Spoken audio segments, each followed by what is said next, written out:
Assalamualaikum warahmatullahi wabarakatuh.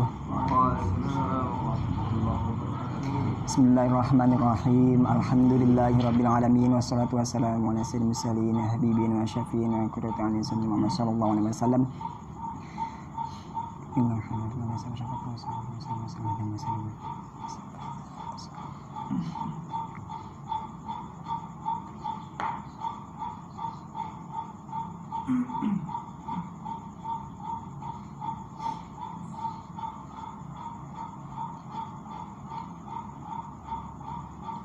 Rabbi syrah li sadri wa yassir li amri wahlul 'uqdatam min lisani yafqahu qawli. Rabbi syrah li sadri wa yassir li amri wahlul 'uqdatam min lisani yafqahu qawli. Rabbi syrah li sadri wa yassir li amri wahlul 'uqdatam min lisani yafqahu qawli. Ala hadihi wa ala kulli baitin salihah. Ila hadratin nabi syafati rasulullah sallallahu alaihi wasallam. Al-Fatihah. A'udzu billahi minasyaitonir rajim. Bismillahirrahmanirrahim. Alhamdulillahi rabbil alamin. Ar-Rahmanir Rahim. Maliki yaumiddin. Iyyaka na'budu wa iyyaka nasta'in. Ihdinas siratal mustaqim. Siratal ladzina an'amta 'alaihim ghairil maghdubi 'alaihim waladdallin. Amin. Bismillahirrahmanirrahim. Wa yajibu ya. Apa wa yu'alimu ya? Qala al-musannif rahimahullah ta'ala wa nafa'ana bihi wa bi'ulumihi bid-darain amin. Wa yu'allimahuma, dan wajib mengajarkan kepada anak kecil lelaki dan anak kecil perempuan, sobi dan sobiyah, ahkamaha akan hukum-hukum sholat. Ba'da sab'i sinina, diajarkan setelah anak berumur 7 tahun. Sinun jadi sinina ya. Sinun itu artinya usia, tahun. Nah, karena tahunnya udah banyak, udah berumur 7, jadi tahunnya juga bentuknya juga beda, bukan sinun lagi tapi tambahin ya dan nun jadi sinina. Itu namanya jamak ya. Jamak ya. Ba'da sab'i sinina, diajarkan hukum-hukum sholat setelah ia menginjak umur 7 tahun. Waya dari bahuma, dan memukul anak tersebut ala tarkiha, karena meninggalkan sholat. Dipukul kalau anak ba'da isyri sinina, setelah umur 10 tahun. Kasaumin,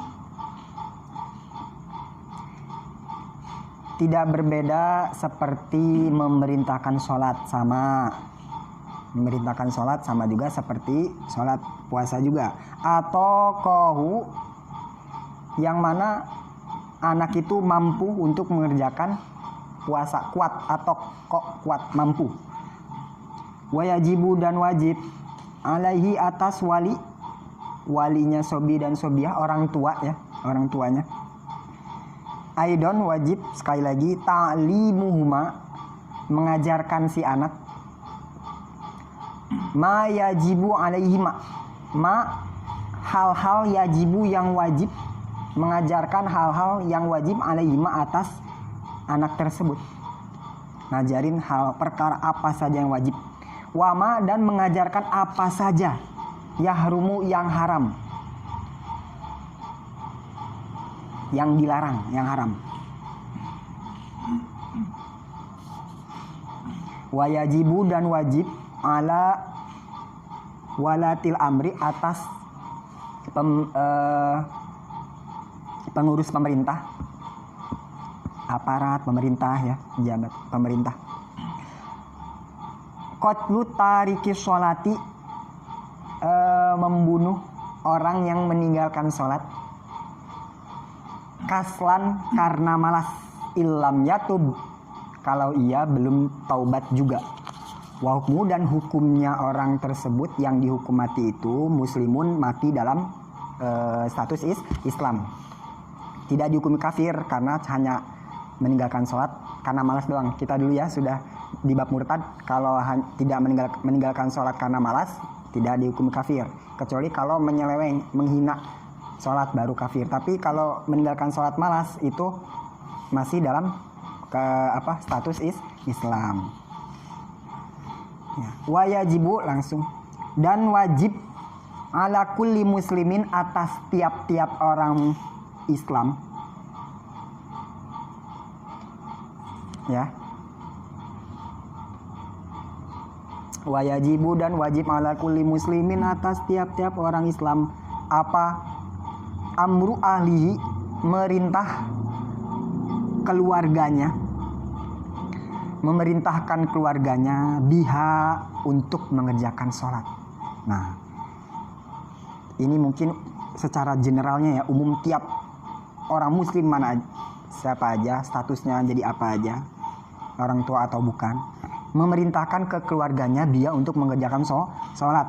Wa qahruhum, dan memaksa mereka, maksa.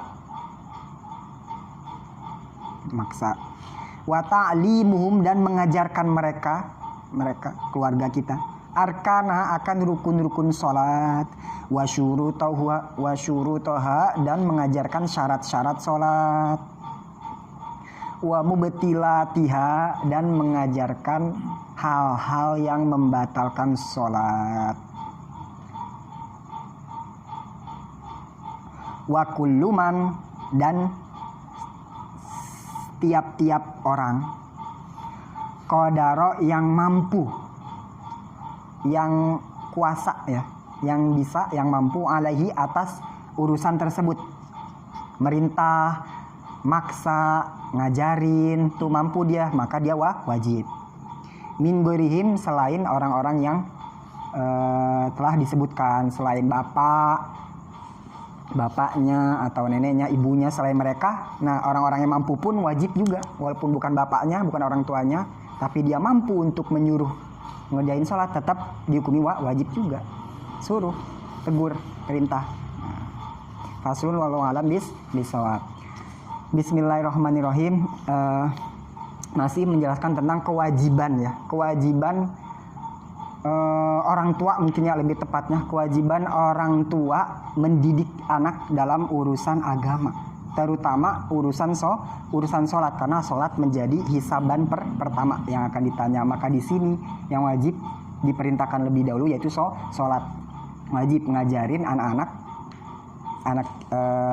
kecil laki atau perempuan untuk mengerjakan sholat. Kalau jadi sholat itu kan dibebani, ditaklifi, dihukumi wajib sholat atas orang-orang yang sudah mukallaf ya. Mukallaf itu balik dan berakal. Akil balik yang suka kita pernah dengar, akil balik itu berarti mukallaf. Kalau dia nggak berakal, misalkan orang gila atau orang yang tidur, itu dia nggak berakal, nggak sadar, maka tidak dibebani sholat, tidak dihukumi sholat.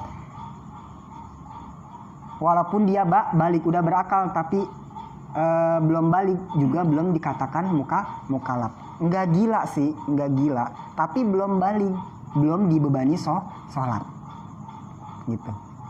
Nah, di sini wajib untuk bagi orang tua, wali atau orang tua, merintah anak yang belum dalam fase balik. Walaupun anak belum berkewajiban untuk sholat karena belum mencapai balik, tapi tetap orang tua wajib memerintahkan, mengajarkan anak hukum-hukum sholat. Umur berapa udah diwajib, orang tua wajib merintah anak sholat? Umur 7. Nah, di sini ulama mendefinisi tamyiz itu ya, memerintahkan orang tua untuk mengajarkan anaknya umur 7 tahun ya. Walaupun yang kita lihat sekarang anak-anak itu udah bisa membedakan, udah bisa berngomong bagus, udah bisa berinteraksi dengan orang, udah bagus. Itu sebelum umur 7 tahun itu udah banyak sekarang anak kecil yang udah bisa ngomong sama orang, ditanya jawab. Nah, itu udah tamyiz namanya. Tamyiz itu kalau dia sudah bisa berdialog, berinteraksi dengan orang. Terus kalau kita nanya, dia bisa jawab, itu udah tamyiz. Paham, omongan orang itu paham, itu udah tamyiz. Nah, zaman sekarang anak sebelum umur 7 tahun pun udah bisa kayak gitu, dikatakan tamyiz. Tapi menurut agama wajib diperintahkannya sholat, tamyiz umur tuh 7 tahun ya. Paling lambatnya dipatoknya 7 tahun orang tua wajib merintah anak sholat 7 tahun. Udah umur 7 tahun wajib perintahkan sholat. Azan zuhur perintahin sholat.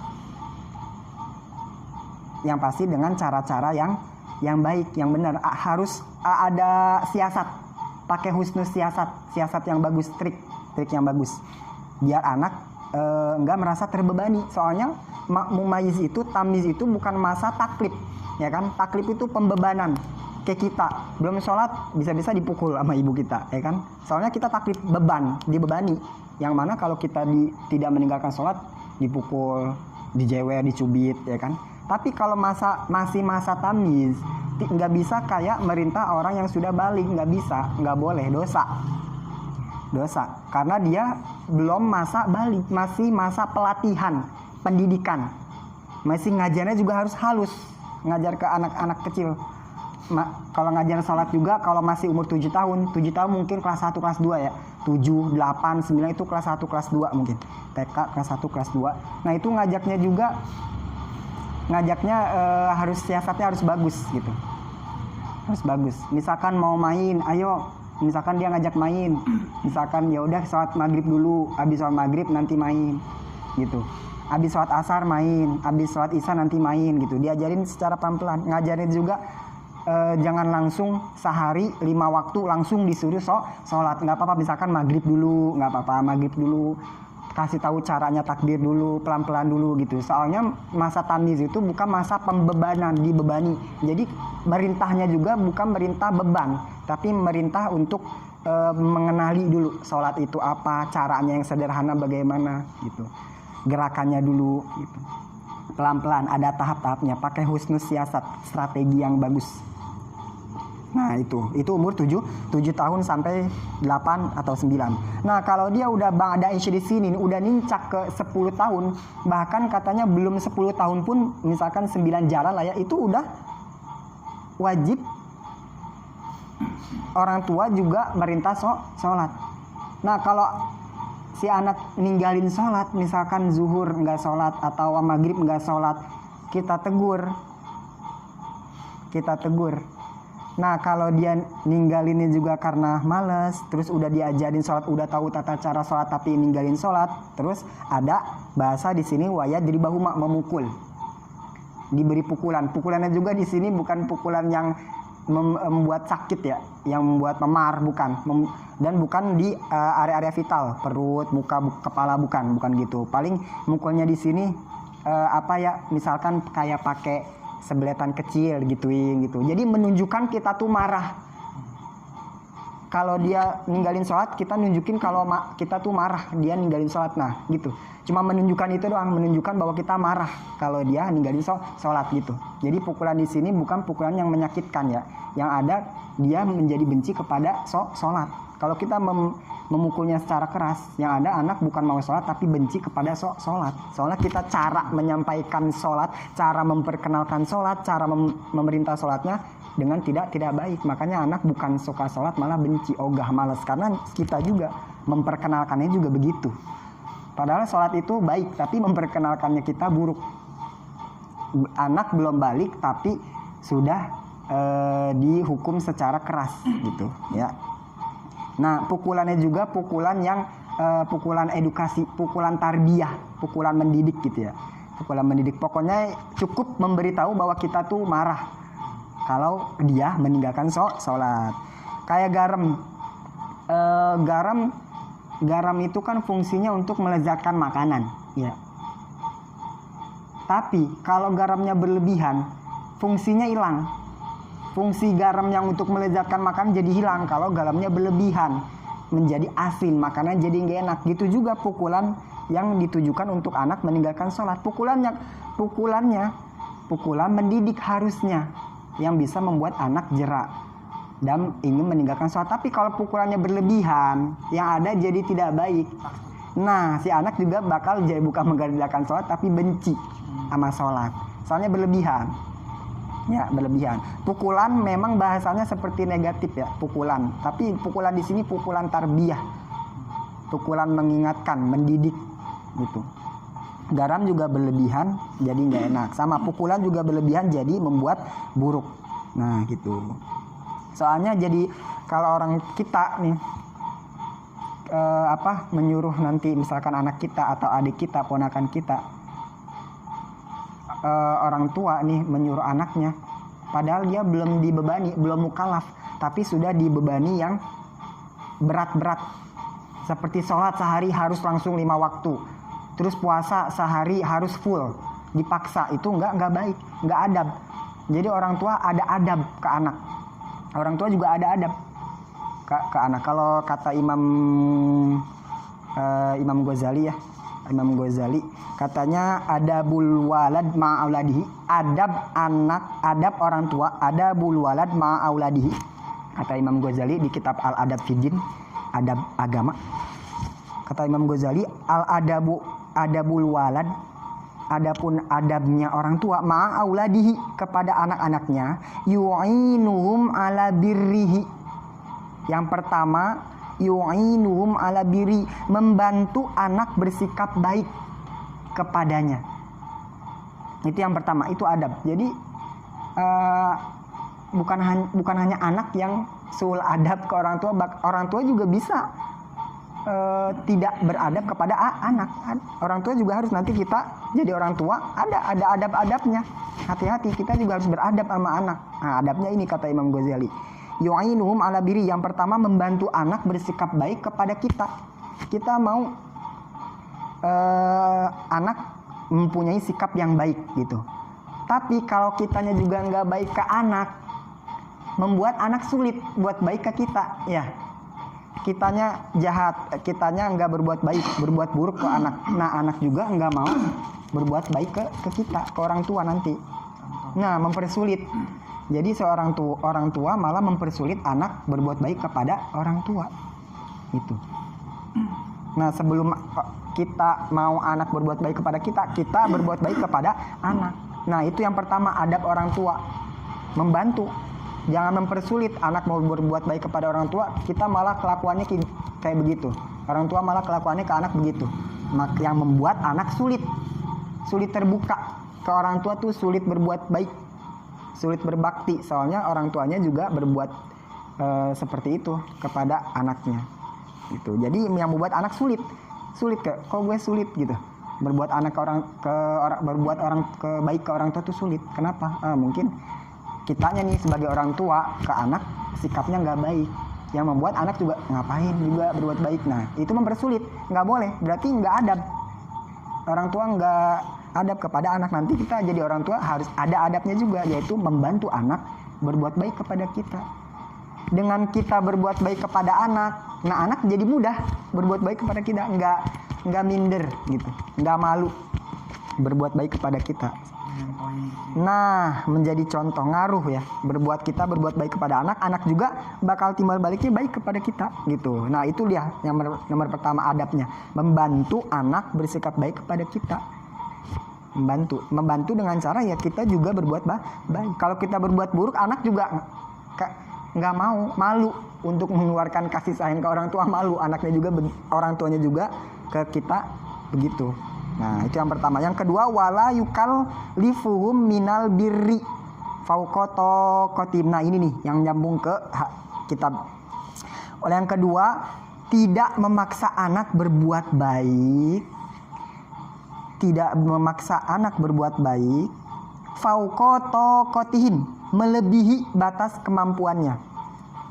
Yang kedua, wala yukallifuhum minal birri, tidak memaksa anak minal birri, berbuat baik, fauqata qatihim, melebihi batas kemampuannya. Nah, gitu. Anak masih dalam fase tamyiz, dalam fase pengenalan, pelatihan, pendidikan. Bukan fase taklif, pembebanan, bukan. Tapi orang tua sudah memaksa melebihi batas kemampuan si anak yang belum balik ini. Sholat 5 waktu dalam 1 hari. Si anak subuh dibangunin, emang harus dibangunin dan diperintah sholat, tapi anak mungkin lagi capek, malamnya juga lagi malam tidur malam, abis main, dipaksa sambil paksanya banget nggak boleh. Terus puasa 1 hari harus full, anak belum mampu, sampai nangis sampai kelaparan, belum mampu. Nah mau buka terus kita larang, nah gitu kita nggak adab ke anak. Nggak apa-apa buka pertama bertahap, ada siasat strateginya. Hari pertama misalkan sampai jam 9, hari kedua besoknya sampai jam 11, besoknya sampai jam 1. Nggak apa-apa bertahap begitu, nggak boleh langsung, berarti nggak adab. Kita minta jadi orang tua harus ada adab, nggak adab ke anak, membebani dia melebihi batas kemampuannya. Sama kayak puasa juga tuh, kasaumin atau kohu, seperti merintah puasa. Kalau mampu tuh nggak boleh melebihi batas kemampuan anaknya. Nah itu adab orang tua yang kedua. Adab orang tua yang ketiga, wala yalihu alaihim fi waqti dojrihim, wala yalihu, dan tidak membebani, menyusahkan anak, membebani anak fi waqti dojrihim, ketika si anak gelisah, susah. Tidak membebani anak, tidak menyusahkan anak ketika anak juga lagi gelisah, anak lagi susah. Ya, kesulitan, kesusahan itu bukan milik orang-orang yang gede doang ya. Anak kecil juga, kita juga pernah gelisah, galau, nggak mau disuruh-suruh sama orang. Nah anak kecil juga gitu, sama anak kecil misalkan mainan hilang aja nangis, gelisah, galau ya, berhari-hari galau. Nah dia lagi gelisah gitu, lagi galau, mainannya hilang, langsung kita disuruh, suruh ini, suruh itu, suruh ke warung sini, padahal dia juga lagi susah, lagi kesusahan nyari mainannya. Nah kita dibebani lagi dia lagi susah, kita bebani, ayo sholat, langsung ayo sholat gitu. Memang wajib mengerjakan sholat, tapi ada adabnya, ada husnul siasat, strategi yang bagus. Oh anak lagi bagus gak moodnya, oh dia lagi kehilangan mainan, nanti dulu, berarti besarkan hati anak dulu, ntar juga diganti gitu, atau gimana, hibur dulu anak, baru kita perintah yang kita mau gitu. Ada adabnya, itu adab yang ketiga. Jangan menyusahkan, membebani anak ketika anak juga lagi susah, lagi galau, gelisah gitu. Kita yang mungkin yang membuat anak kita susah nurut ke kita itu antara salah satu ini, dia sering dalam keadaan susah kita suruh, yang mana kalau kita suruh di lain waktu juga dia juga nggak mau gitu. Soalnya kita sering menyusahkan dia, lagi susah kita suruh-suruh.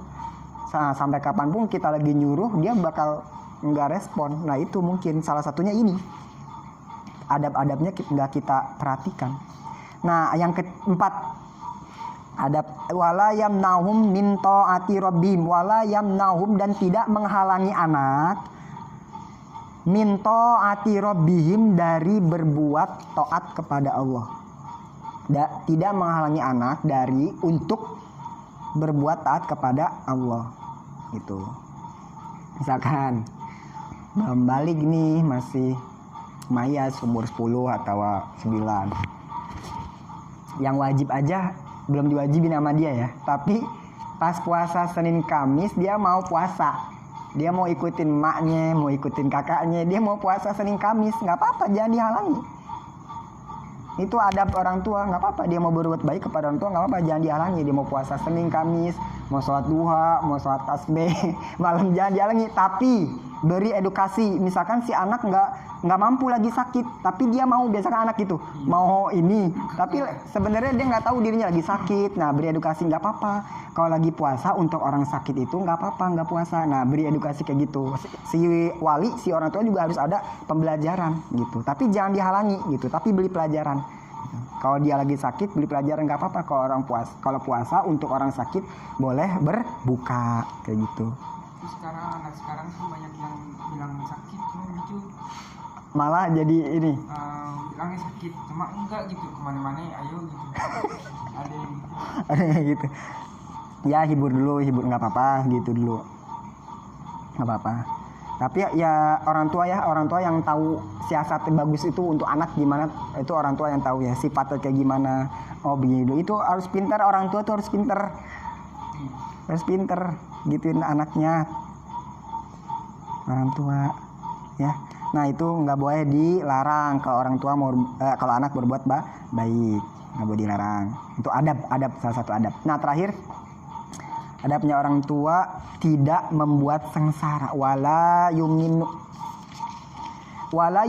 dan tidak membuat sengsara alaihim kepada anak bitarbiyatihim dengan pendidikannya. Maksudnya apa? Membuat sengsara dengan pendidikan orang tua. Maksudnya jadi memang si anak kalau nggak diajarin agama sejak dini, seperti fase-fase tamyiz yang kita lagi bicarain ini, si anak bakal sengsara.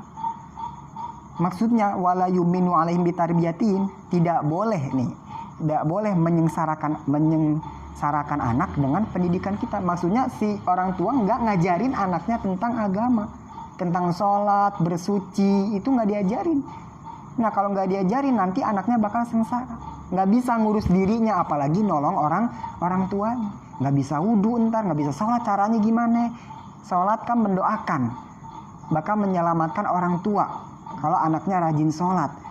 Nah kalau ntar nanti anaknya nggak bisa sholat, ya nolongin dia aja enggak, apalagi nanti nolongin orang tua. Nah itu yang membuat anak sengsara. Ya anak sengsara gara-gara orang tuanya tidak beradab. Kenapa tidak beradab? Tidak mengajarkan ilmu agama sejak dini. Itu menyengsarakan. Wala yuminu, nggak boleh kan menyengsarakan anak bitarbiyatin dengan cara ngajarnya. Nggak diajarin ilmu agama. Wah nggak adab, dosa malah nanti.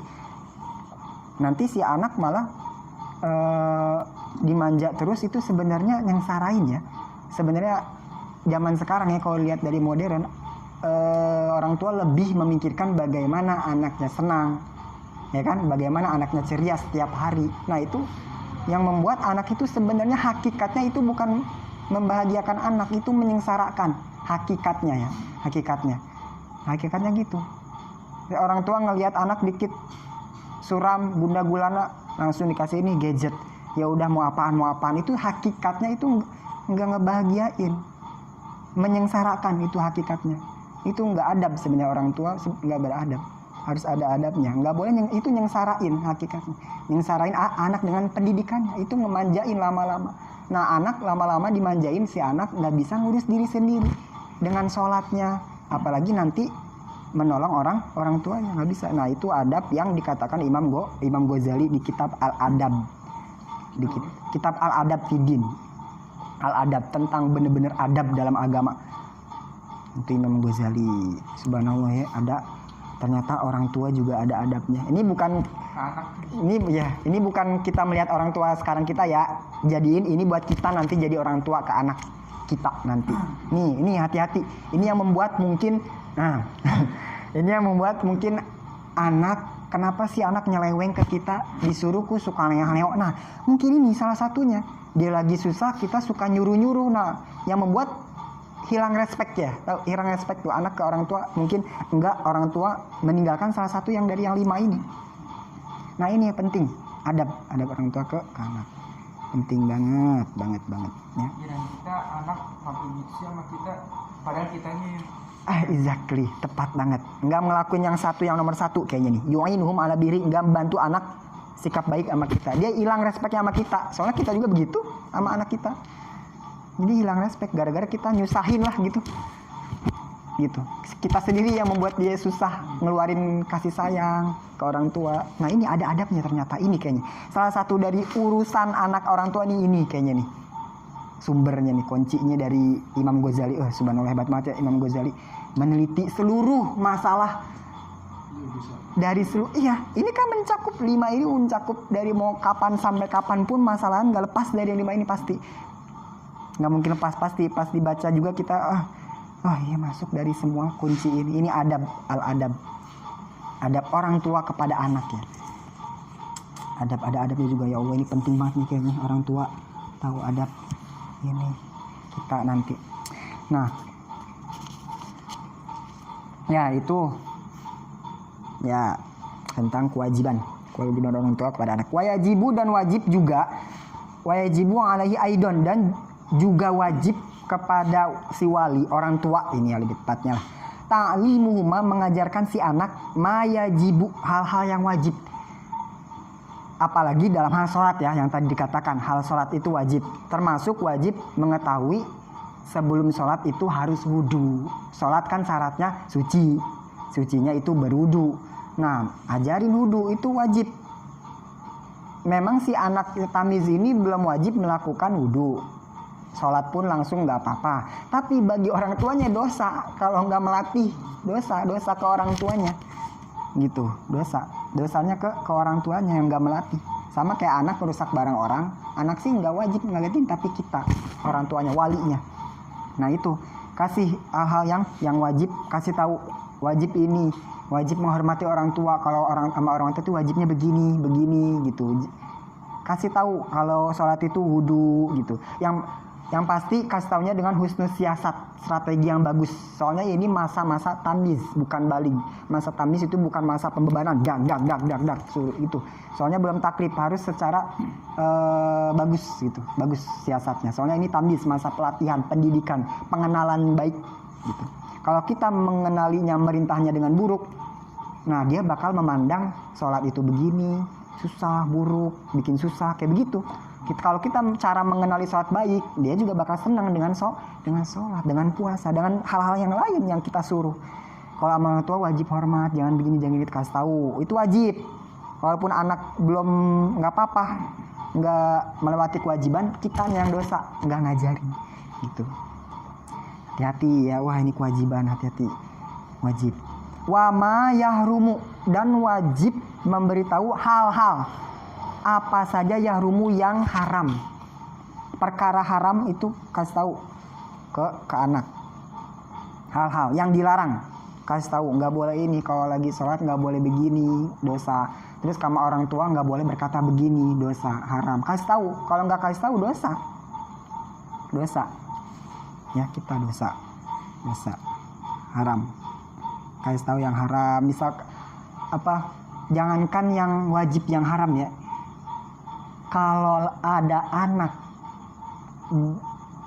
kalau kita mendengar anak mengucapkan kata yang tidak bagus, itu langsung kita tegur, wajib kita tegur. Jangankan yang wajib, yang haram ya, sholat atau menghina, dia berkata kotor pun, berkata yang kurang bagus pun, itu wajib, harus kita tegur. Ada kisah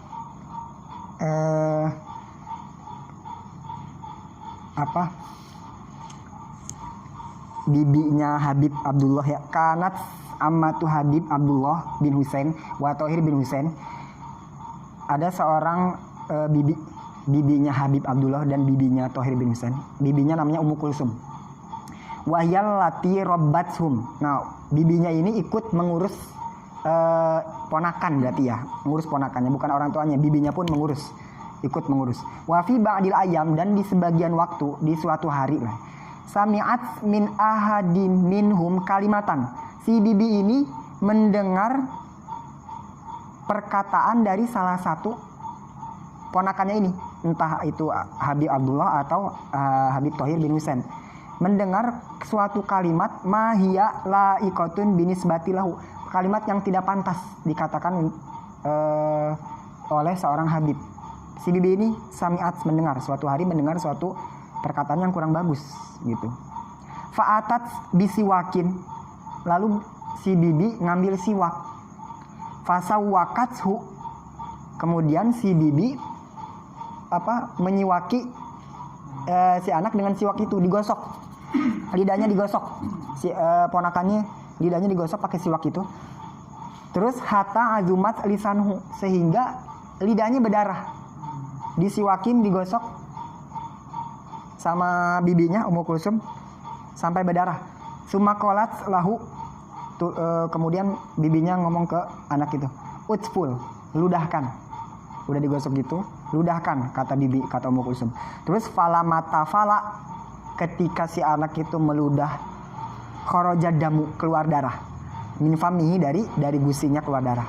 Terus kata bibinya, syuf, lihatlah, kalimat yang tadi istahalat damun, berubah menjadi darah. Subhanallah ya, cara mendidiknya itu, jangankan yang wajib gitu, atau yang haram, bahkan perkataan yang tidak baik pun mendidiknya Ummu Kulsum begini. Lihatlah kalimat yang tadi kau ucapkan, istahalat damun, berubah menjadi darah.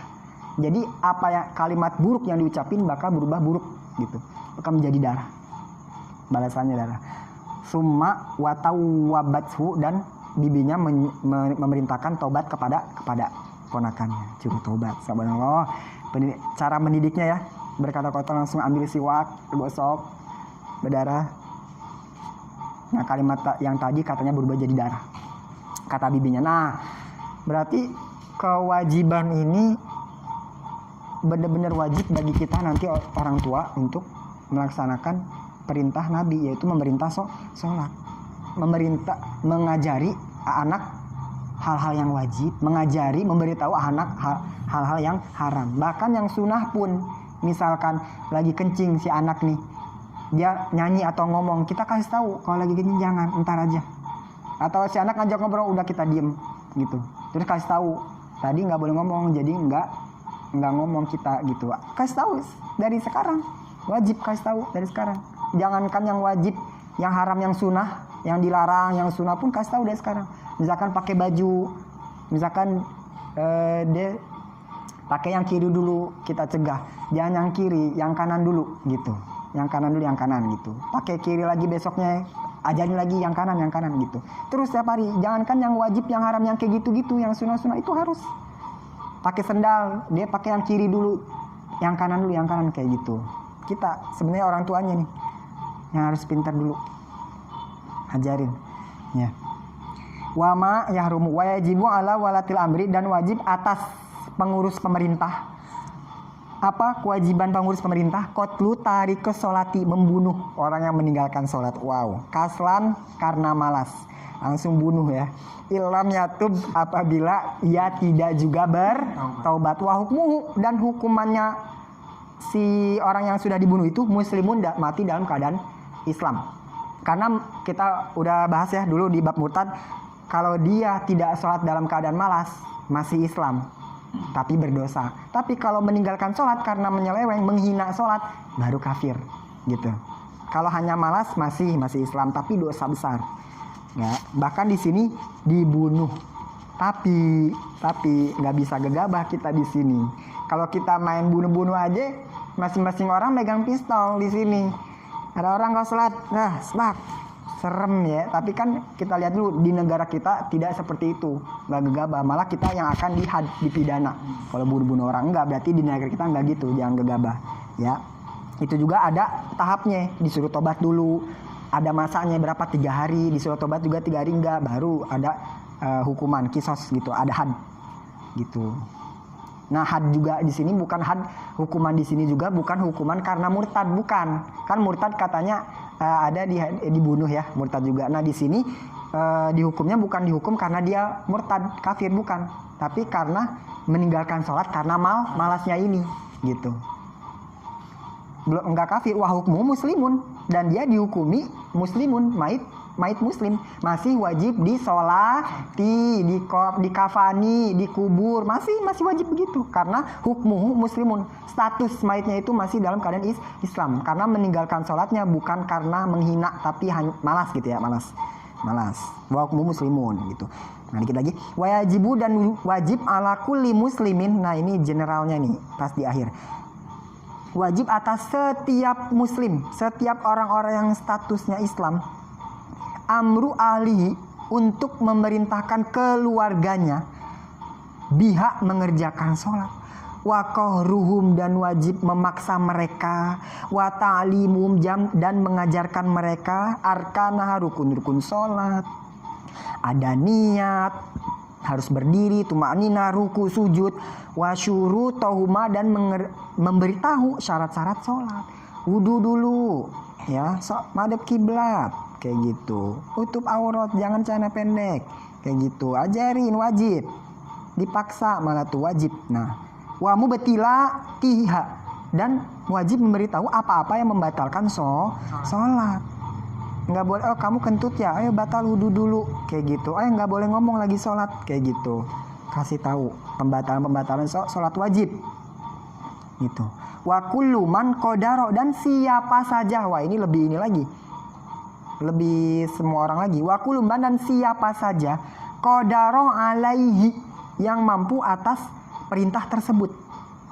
Nih orang nih emang bukan keluarganya, ya, saudara juga bukan, orang tua bukan, ibu bukan, tapi dia mampu, ya, untuk mengajarinya, bisa maksa, entah itu dia emang gurunya mungkin, atau mungkin dia kenal teman atau kenal, mampu gitu, dia nggak sholat, nggak kenal terus tapi dia nggak sholat, atau dia bercanda, dia mampu, ya udah suruh diam, suruh sholat, suruh mengerjakan sholat, larang dia melakukan sesuatu gitu. Siapa aja yang mampu, ya, yang mampu. Soalnya ini amar ma'ruf nahi mungkar, berarti jatuhnya yang terakhir ini amar ma'ruf nahi mungkar. Misalkan kita ngelihat orang kok misalkan itu auratnya kebuka kayak gitu, mampu nih kita laksanain. Nah, ini masuknya amar ma'ruf nahi mungkar. Walaupun kita bukan orang tuanya, masa nungguin kita jadi orang tuanya dia nutup aurat. Nah, ini berarti masuknya amar ma'ruf nahi mungkar terakhir. Wa kullu man qadara, yang mampu alaihi atas merintah, maksa, ngajarin, entah itu dia ustadz atau temen, terus dia tahu bahwa itu nggak boleh, kasih tahu gitu. Min goirihim, selain yang tadi, selain ibunya, bapaknya, orang tuanya, ahlinya dah. Nah, berarti wajib. Nah, ini wajibu ala kulli muslimin, wajib setiap muslim merintah keluarganya. Kita punya keluarga walaupun kita belum punya anak atau belum enggak jadi orang tua, wajib keluarganya kalau kita tahu wajib ngasih tahu. Oh, wudunya begini nih, kurang, jangan begini, wajib ngasih tahu. Wajib. Ya.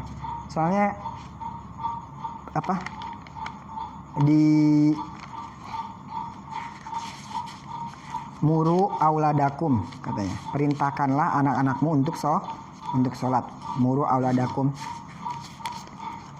lisabi sinina, perintahkanlah anakmu sholat karena umur 7 tahun. Wadribuhum bi insyri sinina, dan pukullah karena umur 10 tahun. Umur 7 tetap wajib perintahin, walaupun gak ngerjain gak apa-apa, yang pasti harus dengan siasat yang bagus. Mana sih tadi? Nah, nih ada hadis la yalqallah ahadun bidzambin a'zamu min jahalati ahlihi. La yalqallah, tidak akan menghadap Allah, ahadun, satu orang pun, bizambin, dengan membawa dosa, a'zamu, yang lebih besar, min jahalati ahli, daripada kebodohan satu keluarga, daripada kebodohan keluarganya. Jadi seseorang tidak akan menghadap Allah dengan dosa yang lebih besar daripada dosa kebodohan ke keluarganya. Nah, maka kewajiban kita merintah keluarga kita tahu nih bahwa ada syarat sholat yang salah, kita kasih tahu. Kita tahu nih bahwa ada rukun-rukun sholat yang salah nih di keluarga kita kasih tahu. Soalnya nanti katanya tidak akan menghadap Allah satu orang pun dengan dosa yang lebih besar, jadi daripada dosa kebodohan keluarganya. Daripada karena nggak ada yang mau ngajarin nih. Ada satu orang yang tahu tapi nggak ngajarin ke keluarganya, itu wajib juga, ya, wajib kan, wajibu ala kulli muslimin, ya kan, ala kulli muslimin, semua muslim wajib merintah keluarganya, tuh, ya, maksa, ngasih tahu, wajib. Terus kata Sayyidina Ali juga di kitab tafsir, qala alimu anfusakum, kata Sayyidina Ali, belajarlah untuk dirimu, ya, wa ahlikum, dan untuk keluargamu, al khairah, belajar al khairah akan kebaikan. Kebaikan di sini apa sih? Keluhnya kita harus belajar kebaikan seperti apa? Maksudnya mayanjuna bihi, hal-hal yang bisa menyelamatkan kita minan nari, dari neraka. Oh, itu kebaikan yang harus dipelajari. Kebaikan yang bisa menyelamatkan minan nari, dari neraka. Nah, kata Sayyidina Ali gitu. Belajarlah alimu anfusakum, belajarlah untuk dirimu sendiri, wa ahlikum, dan untuk keluargamu, al khairah akan kebaikan. Kebaikan di sini apa? Yaitu kebaikan yang bisa menyelamatkan kita dari neraka. Ya yang pasti ibadah, apalagi sholat, kewajiban, puasa, apapun yang kita tahu, ilmu yang kita tahu ajarin. Nah katanya alimu anfusakum, belajarlah dari dirimu sendiri. Berarti kita dulu yang harus belajar. Alimu anfusakum, belajarlah, ajari dirimu, ajari. Berarti kita harus belajar dulu nih.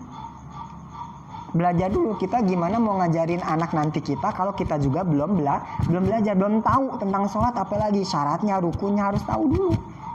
Kita harus pintar dulu nih, harus tahu dulu, harus belajar dulu. Nah udah tahu, diri kita udah tahu, wa ahlikum, kita udah tahu nih diri kita. Nah ajarin ke keluarga kita nanti, istri, anak kita, atau adik kita belum nikah pun, orang tua kita ada yang salah nih. Oh sujudnya kurang, begini nih harusnya. Kita ngelihat kakak kita wudhu, oh kurang ini, itu wajib kita. Nggak ngasih tahu, kita dosa. Gitu, dosa. Gitu. Alimu anfusakum, belajarlah, ajari dirimu, belajar dulu kita katanya. Wa ahlikum, dan ajari keluargamu. Keluarga kita udah ila jironikum, tetangga. Kita udah bisa. Terus kita juga udah ngasih tahu keluarga kita. Nah katanya habis gitu ajari tetangga. Tetangga udah diajarin apa? Penduduk sekitar. Penduduk sekitar udah diajarin ke pelosok-pelosok baru. Nah ya, makanya ustadz-ustadz pasti yang udah di pelosok-pelosok itu keluarganya udah pasti ininya harus memenuhi itu dulu. Nah kita ada kewajiban juga ala kuli ya. Di sini kuli, kewajiban ini kuli, siapapun, nggak nunggu ustadz dulu, yang penting. Makanya di sini alimu, kita harus tahu dulu ngaji. Gimana nih kita mau ngajarin keluarga kita, istri kita, anak kita juga kosong. Iya, sholatnya, rukunnya, apalagi nanti kita punya anak lagi tamyiz, kita gimana nih ajarinnya tuh, harus tahu. Pas 7 tahun gimana, pas dia anak 10 tahun gimana. Apalagi perempuan, anak perempuan nanti misalkan kita tentang haid, itu kita harus tahu. Gimana nih anak darah, harus tahu nanti dia gimana. Bingung juga, kita juga bingung, anak juga bingung.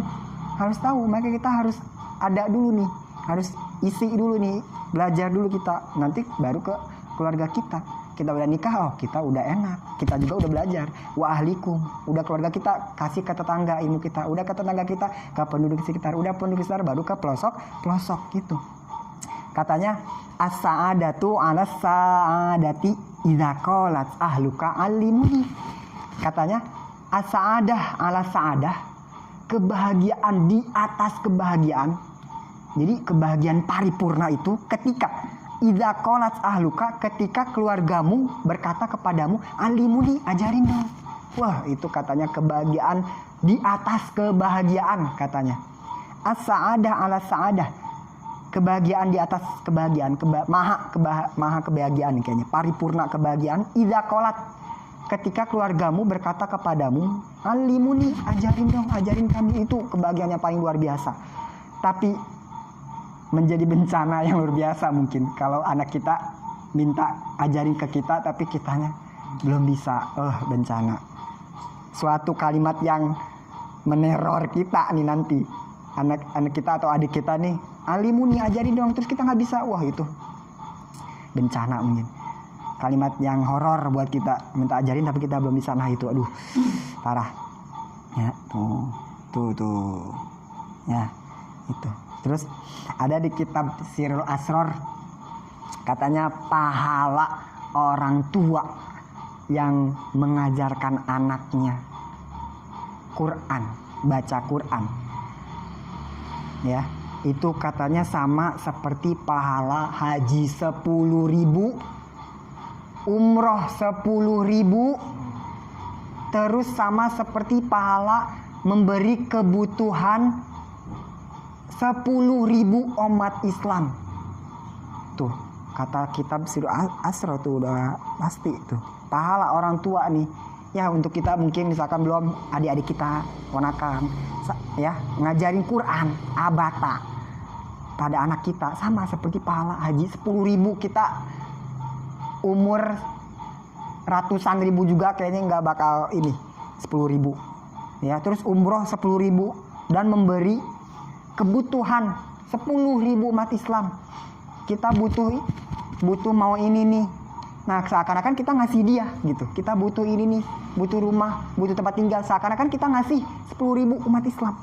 Nah itu pahalanya di kitab Sil Asrar. Subhanallah. Nah,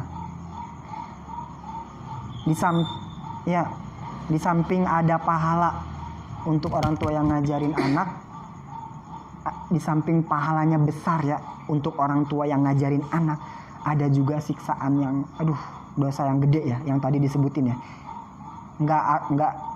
Seseorang tidak akan menghadap Allah dengan dosa yang paling besar daripada dosa kebodohan keluarga. Ya, di samping pahalanya gede ngajarin anak, ngajarin keluarga, dosanya pun besar ya, besar banget. Makanya kewajiban ini nih harus kita jalanin, kewajiban ngasih tahu rukun sholat, syarat sholat. Ayo, kebetulan kita lihat nih adik kita, wudunya begini, kasih tahu.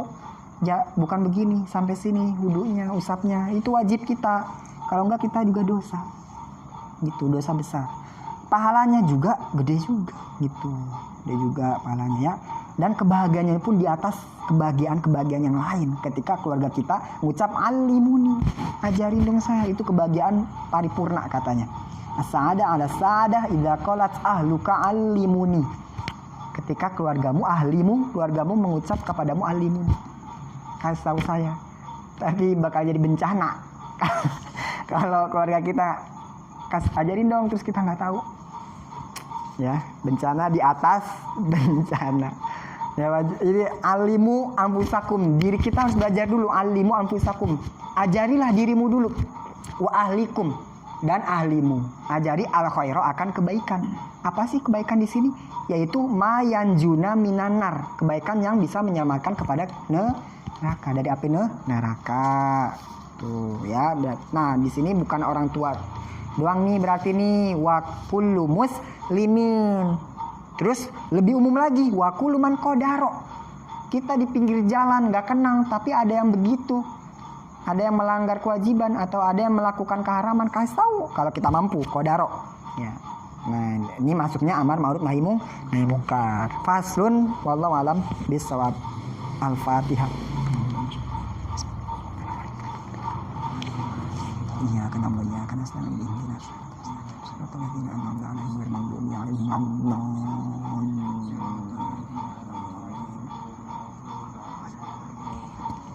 Astagfirullahaladzim. Bismillahirrahmanirrahim. Alhamdulillah ya Maulana Imam Al-Karim. Bismillahirrahmanirrahim. Alhamdulillahirabbil alamin. Hamdan yuafini wa yughni mazidah ya rabbana lakal syukur ma yanbaghi li wajhi wa sultani. Allahumma shalli ala sayyidina Muhammad wa ala ali sayyidina Muhammad. Amin fa'ala lima alam tanara mufakina wa faqih alamna wa qarabatil lana fi dina. Tawasalna bi ta'allumi tawasalna bi ta'limi anta zukana wa sawa anta zunal amana rabbana atina fid dunya hasanah fil akhirati hasanah wa qina adzabannar. Wa sallallahu ala sayyidina Muhammad wa ala alihi wa sahbihi wa sallam.